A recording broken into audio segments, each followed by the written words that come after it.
O assunto do programa da semana é rinoplastia secundária ou rinoplastia revisional. Essa cirurgia é realizada após um primeiro procedimento cirúrgico no nariz, que foi feito para tratar tanto queixas estéticas quanto queixas funcionais. E por alguma razão, essa cirurgia não alcançou o resultado esperado e aí está indicado que a paciente realize uma rinoplastia secundária ou rinoplastia revisional.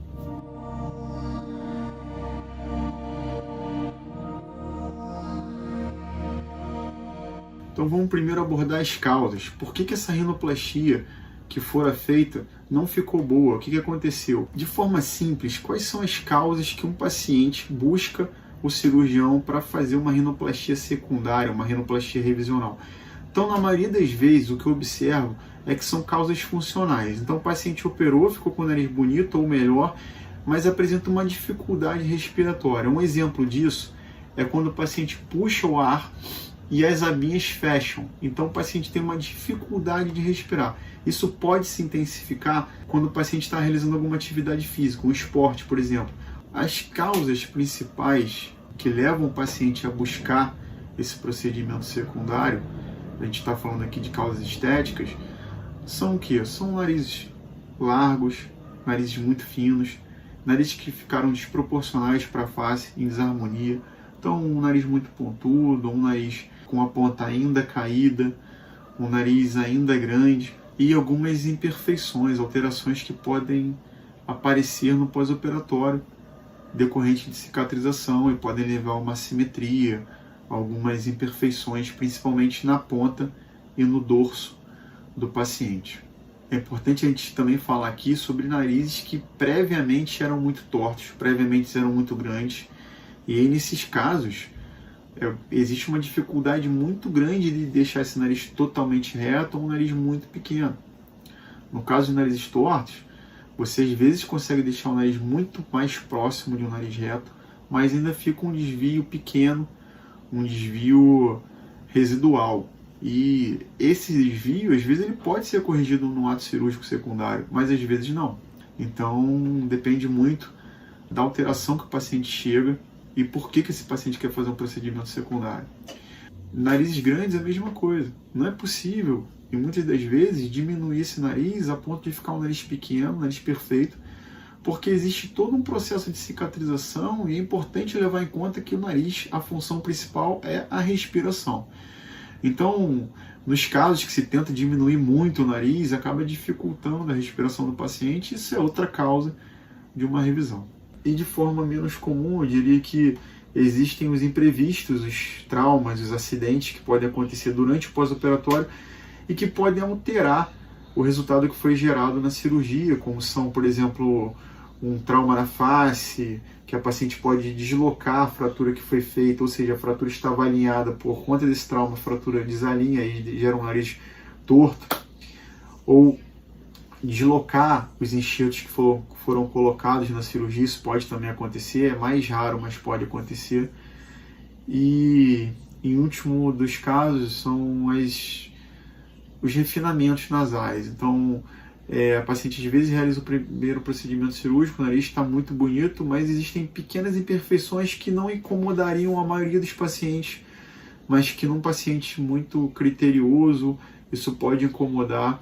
E se é algo que seja possível de ser resolvido de forma simples, porque também não vale a pena gerar um risco, um novo pós-operatório, uma possível complicação cirúrgica ou uma alteração na cicatrização por conta de pequenos detalhes. Mas se for algo que seja resolvido de forma simples, sem gerar um risco alto daquele procedimento ter um resultado ainda pior, aí sim, vale a pena conversar com o paciente, botar na balança e avaliar se vale a pena fazer esse novo procedimento cirúrgico.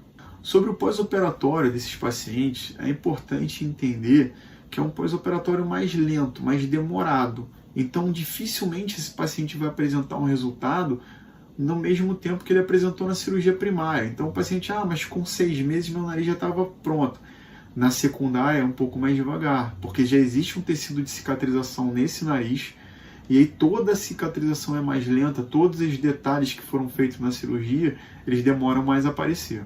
Para esses pacientes que buscam a rinoplastia secundária, é muito importante as consultas de pré e pós-operatório, porque durante o processo de pós-operatório várias dúvidas vão surgir.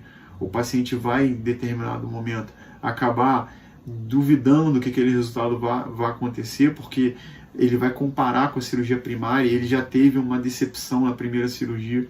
Então isso é comum, mas é importante a paciente confiar no cirurgião, entender que é um procedimento diferente e que o resultado vai demorar um pouquinho mais a chegar, mas que se você tiver confiança, esse pós-operatório vai ser mais tranquilo.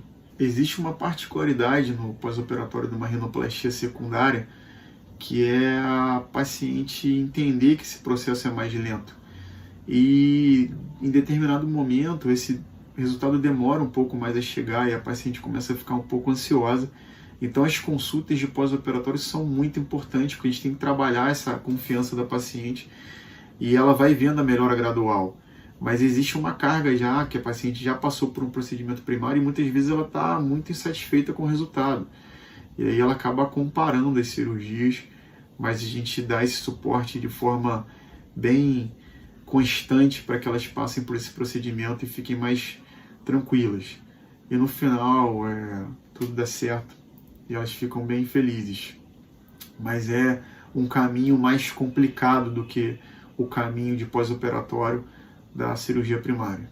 Sobre o procedimento em si, o ato cirúrgico, é importante lembrar que no procedimento primário, provavelmente a cartilagem do nariz do septo nasal ela já foi usada. Então é importante ter cartilagem para reconstruir esse nariz. Geralmente a gente busca da onde? Da orelha ou da costela. Eu, particularmente, já deixei claro isso algumas vezes aqui nas minhas mídias sociais, que eu prefiro pegar a cartilagem da costela. Na minha opinião, funciona melhor, porque é uma cartilagem mais dura, mais reta. Eu consigo trabalhar melhor e gerar estruturas mais firmes e mais precisas com essa cartilagem. Mas isso é uma opinião minha, não tem nenhum problema com o cirurgião que usa um outro tipo de cartilagem.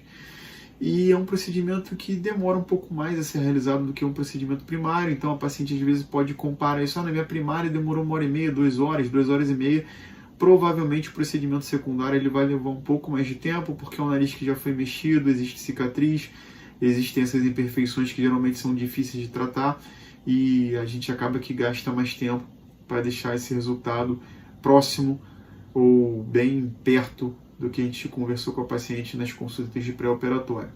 Então, gostaria de deixar um recado para os pacientes que buscam realizar essa cirurgia secundária. É importante entender que nem todas as alterações elas são possíveis de serem tratadas, inclusive num procedimento secundário. Então, converse com o seu médico, explique o que está incomodando e o que você espera que essa cirurgia lhe traga de benefício. Seja honesta e o médico vai te orientar. Escute de coração aberto, porque nem toda cirurgia secundária traz melhora para o paciente. Em alguns casos, o processo de cicatrização ele é mais intenso. Isso pode gerar um nariz que não seja melhor do que o primeiro e você ficar bastante chateada. Então, eu gostaria de deixar claro para vocês que a paciente, quando procura um cirurgião para realizar um procedimento secundário, ela precisa escutar desse cirurgião que a cirurgia está realmente indicada. Porque em alguns casos, as alterações que essa paciente tem no nariz, elas são necessárias para que ela respire melhor.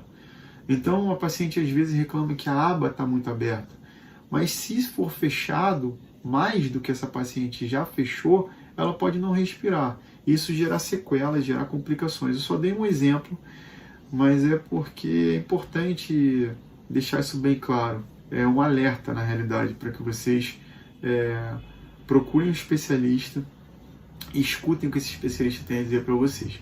Não é um banho de água fria, mas é só um alerta que eu queria deixar para vocês aqui. Mais uma vez eu gostaria de agradecer a presença de vocês. Eu faço esses vídeos com bastante carinho, de uma forma bem simples, para que todo mundo entenda. E vamos seguir. Semana que vem a gente está de volta.